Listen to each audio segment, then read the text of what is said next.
This is the first time I had to do a take two on one of these. I was just so stumbling over my words on the last one. So let's see if I can pull it off this time. So you saw that John Wesley and the Methodists still had a very big role to play in society in the 17th century, or 1700s, not the 17th century. Wow, I'm not doing much better. Anyways, and at the same time, the Enlightenment is happening in the 1700s. We haven't talked about the Enlightenment that much yet. We will in the next week or two. For now, that's just applying reason to thought, to ideas out there. So applying reason to science, applying reason to religion, applying reason to blah, blah, blah, blah, blah. That's really what it is. So if we think about how religion works, and I don't mean just Christianity here, I just mean religion, how humans interact with the deities that they believe in. So, for example, let's go to a particular society in which every year we take the best, we take the first cow and we sacrifice that cow on an altar to our God for a good harvest the next year. There's a whole process to this, right? But it's a process we don't exactly understand. I know that if I do this, I kill this cow, give this blood up in this ritual sacrifice to the God then will provide good crops. So it's, sacrifice, good crops. Now here's the deal. I really don't know what's going on here. I'm a human being. I'm not God. I'm a human being. I don't know what that is. What I do know, if I flip this switch, this is the outcome over here. If I don't flip this switch, I'm not going to get this outcome. That's what we call by enchantment there. Essentially, there is something else out there that I don't really know that much about that's sort of doing this stuff. It's enchanted, like magic. And religion sort of has that same thing to it. Even Christianity, to the extent that, we don't exactly know why God decided to do this particular thing. I just know what I'm supposed to do, and I know what God does. I'm not exactly sure how those two things work out perfectly, but that's part of the enchantment of religion. I believe in God. I don't really know much beyond that. It's just more of a belief. It's not like I can sit down and prove here's God existed and here's the evidence and here's his fingerprints on the, on this glass, and so that God does exist. But when we start to apply reason with the Enlightenment, we start to apply reason to religious ideas, what's going to happen is this disenchantment of religion. In other words, let's get rid of all the stuff that human beings can know.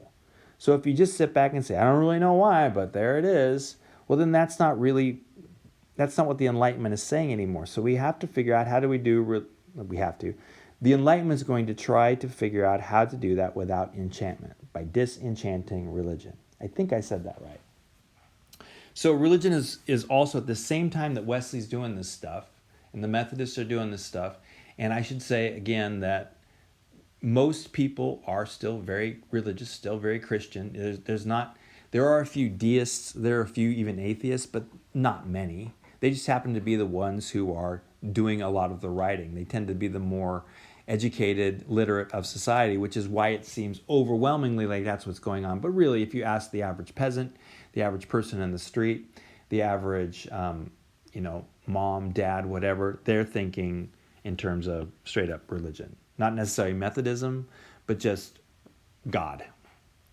So religion also challenges these things. So you guys saw that thing with Voltaire. So let's just ask this question Voltaire asked. Does the clergy really speak for God? Does your pastor, so think about this. Does your pastor really speak for God? So this is the question I want to say. Even if you love your pastor, do you do whatever your pastor says? Or do you essentially, I guess for lack of a better term, do you check his work? And that's what Voltaire says. Voltaire says, you saw that in the Bababek and the Fakirs, is that essentially people will blindly follow these spiritual leaders. They're clergy, their priests, whatever, the fakers, the gurus, the Dalai Lamas, that they'll follow them sort of blindly. And that's not what he would call religion, because as a human, you have to apply your reason to it. So he says, no, use your reason to judge what the clergy are saying. So in other words, I'm not following what the clergy is saying. I'm following what reason, which God gave me, says. So if my clergy says something and my reason says that makes sense, then thumbs up. If my clergy, my pastor says something and my reason says that's super weird, then that's essentially God telling me, don't listen to that guy. So in other words, the clergy just becomes a mouthpiece, but it's not a mouthpiece for God. Who speaks for God? My reason does. So the clergy, to maintain their authority, they often rely on superstitions. And so, he's going to have he's French. He's going to have a little beef with the Pope on some of this stuff. Now, he's still religious. Don't get me wrong. You saw in that video. He just believes in what they call a rational religion as opposed to whatever the Pope says is true. Okay. So that gives us one idea about this. And because God gave us reason, God essentially gave us a study guide. He showed us how to sort of figure these things out. And we can always test everything we see. So is there any authority out there that has authority short of reason? What about the Bible? For Voltaire, he doesn't actually say it this blatantly, but I'm going to. What about the Bible? Well, the Bible says something, but then I've got my reason that I use to judge clearly what the Bible says. So the Bible is giving me some information, but I still test it using my reason. That's where God is touching human beings more directly than the Bible, your pastor, your pope, whatever. Okay, so second question. Is Christianity the only true religion? It's a tough one. What do you think? Take a second, hit pause, and I want you to just think about this. Is Christianity the only true religion?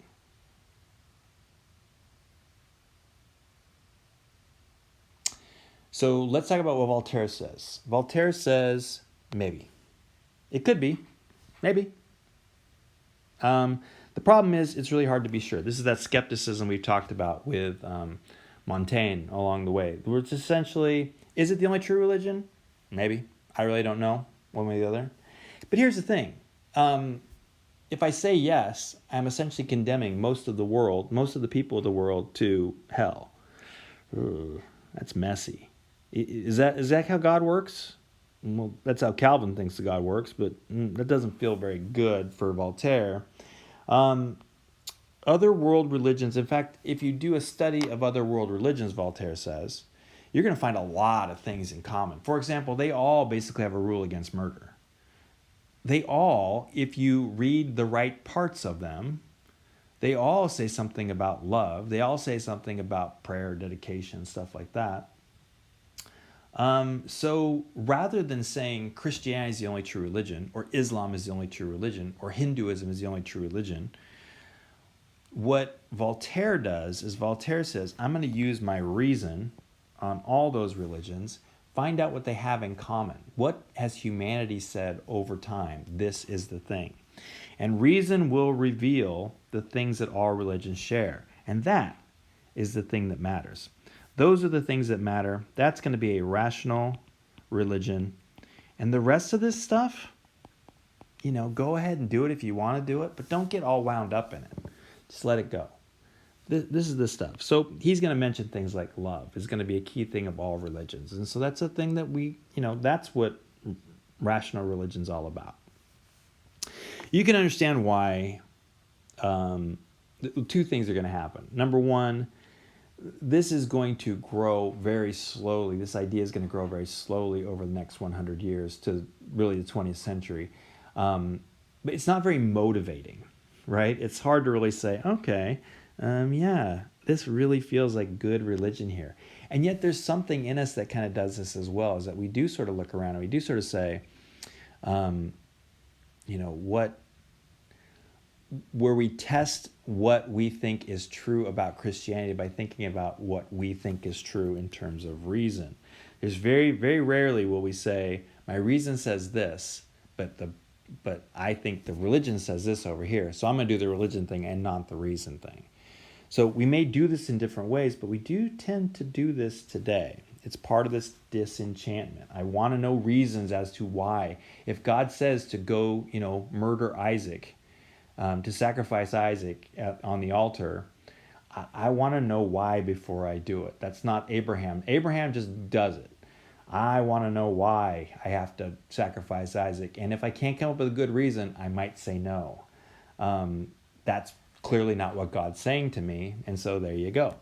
Because we do tend to think that this is, in a sense, the voice of God for us. All right. We got one more thing to talk about, and that's miracles. And here's the question for you. According to Hume, do miracles happen? First of all, what's a miracle? According to David Hume, do miracles happen? And then I want to ask you, according to you, do miracles happen? Do you really think miracles happen?